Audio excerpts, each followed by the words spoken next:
Hi, I'm Pat Lloyd with Ardent Wealth Management. Today is March 11th of 2026, and I thought I'd come on and give you guys an update of what we're seeing in the market and what we're watching carefully that's going on right now.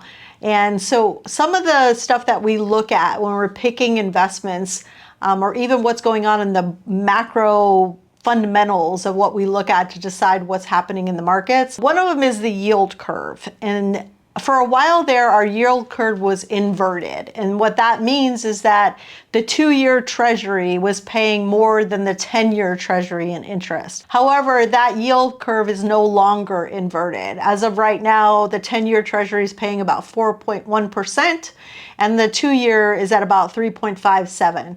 Now, there's not a big difference between the two, obviously, right now. So this is something to watch closely. I do believe that the inversion that happened in the yield kind of went away because we do have a new Fed chair coming in soon.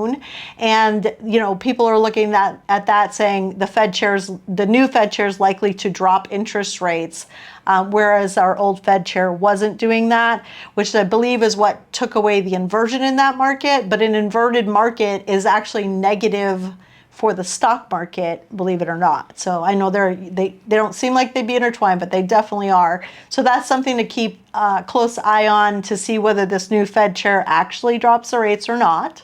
And then we kind of have the PE ratios for the stocks in the stock market. We like to look at the Shiller CAPE ratio, which is just it's a PE ratio, but done by a specific company.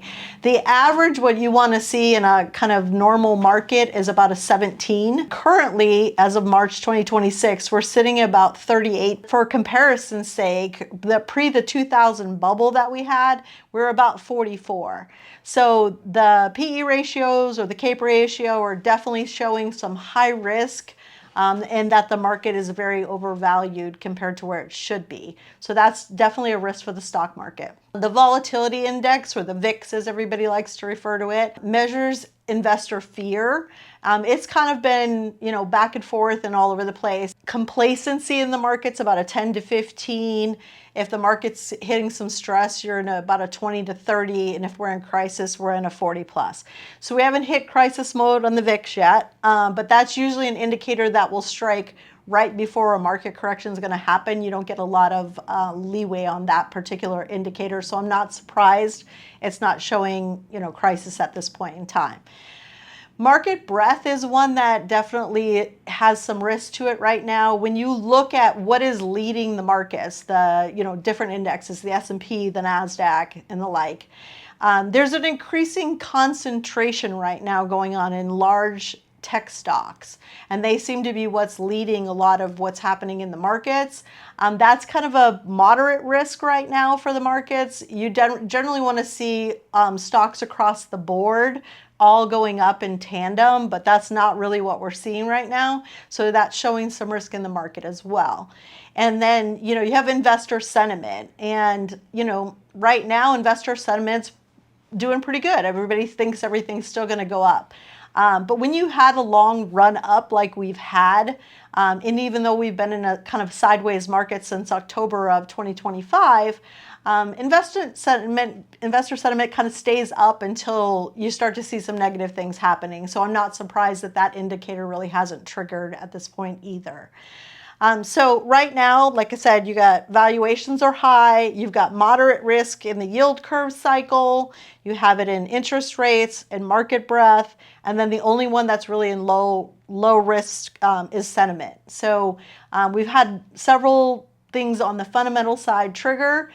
So it's important to really be paying attention to what's going on in the markets. Now, fundamentals are great, and these indicators are great for, what's going on in the market. But what I really look at, and what we look at Ardent Wealth Management, is the technicals. And so right now we're seeing a lot of things that are going on in the technicals.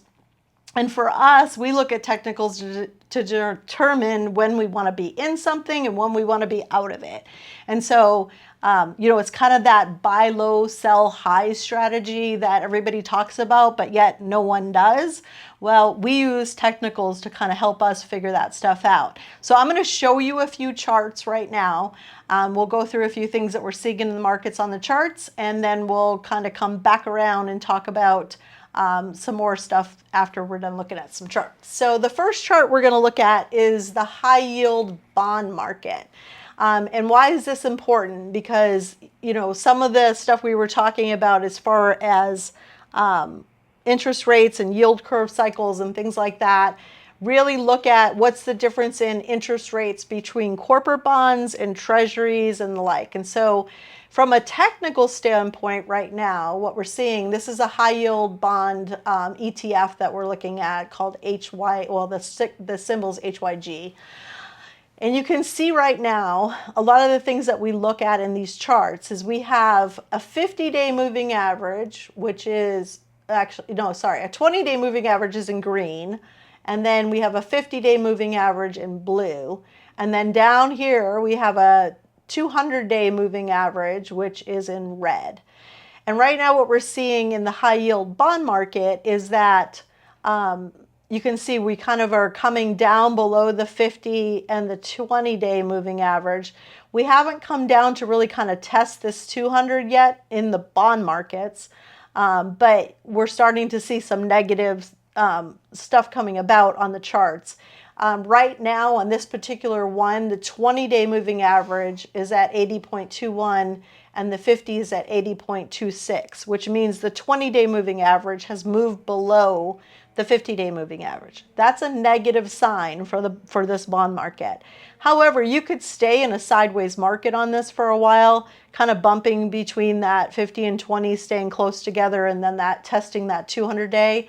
Right now, likely the 20 and 50 are going to create a ceiling on this market, and the 200-day will create a floor until we break in one direction or the other on this particular chart. So just to kind of show you some of the bond market stuff, we'll show you also another position called JNK. So it's a high yield bond ETF that's put out by Barclays. And we're seeing the similar things on this chart as well. You've got your 20-day moving average moving slightly below the 50-day. It's a negative cross. And then you're staying up right below it. Haven't come down to test this 200-day yet, but it's something definitely to keep an eye on as far as your bond holdings would be. This is important to be looking at this stuff and deciding what bonds do you want to hold and where do you want to be holding your more conservative investments. So it's something to be looking at for that. On the stock market, we're seeing some similar stuff, funny enough. So this is SPY. It's a Spider S&P 500 ETF that we like to use in our portfolio.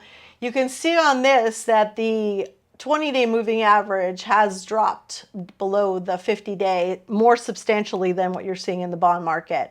You can also see there's been a few kind of drops along here in time where we're coming down much closer to the 200-day moving average.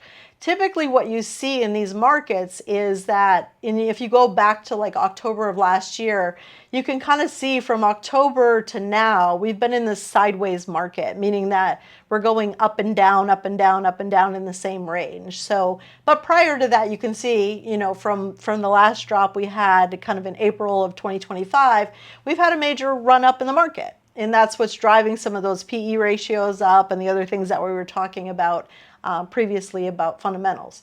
And so this is super important to be paying attention to this right now because you've already had a negative cross of the 20 over the 50-day moving average.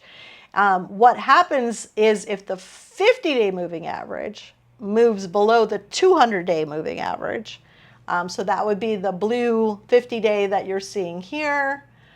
If that was to come down and move below this 200-day, that's called a death cross. That's a very, very negative sentiment for the market, or, you know, and that's typically what you'll see happen before kind of major corrections happen. If you look back here, you can see that that happened back here in April when the markets were way down. We start to pay a lot of attention as the 20-day moves below the 50-day because that's usually a precursor to the market drop. So right now we are really paying a lot of attention to what's going on. But interestingly enough, you're really kind of getting this squeeze in the market that's happening right in this, you know, position here because that 200 days has been moving up. much closer to those other 20-day and 50-day. So that squeeze is either going to push the market back up above those 20 and 50s, or it's going to go below the 200, which is going to be very negative for the market and likely a correction. You know, will it be a 10 to 15% correction? It could be. It really kind of depends on what the other indicators are telling us about what's going on at that point in time. We are poised with some of the stuff and the risks that we've talked about already to maybe see something more than a normal 10 to 15% correction. So it's very important to be paying attention to that right now. And just for the sake of showing you that the S&P is not the only market moving in that direction, I thought I'd bring up QQQ, which is a NASDAQ fund, that ETF that we like to use. And we're seeing similar action within QQQ as well. And you're seeing the 20 days drop below the 50-day, but we're kind of staying in this little bit of range right here, a little bit going sideways, going down and testing the 200-day, and then coming back. Typically speaking, if you're a technician at heart, like I kind of am, you'll see a test of that 200-day that will happen somewhere between 2 and 3 times before a breakup or a breakdown will happen. However, that may not be the case in this instance because we have such a squeeze happening between all the moving averages. We may not get the normal number of testing before we have a break in one direction or another. Thanks for watching my market update. If you are not sure what your advisor will do to protect your portfolio, then here are a few questions to ask them. How is my portfolio positioned to account for the current risks in the markets? How would a market correction affect my income plan? What protections are in place in my portfolio to protect from a major downturn? What trading will be done and when if markets decline significantly? How is my plan built to handle whatever the market does? And last but not least, is my risk allocation based on my risk profile or my cash flow needs? If you don't like the answers you get, then it might be time for a change. It's okay to expect more. If you would like to learn more about what we do at Ardent Wealth Management to protect our clients, then click the link in the description below to schedule a call.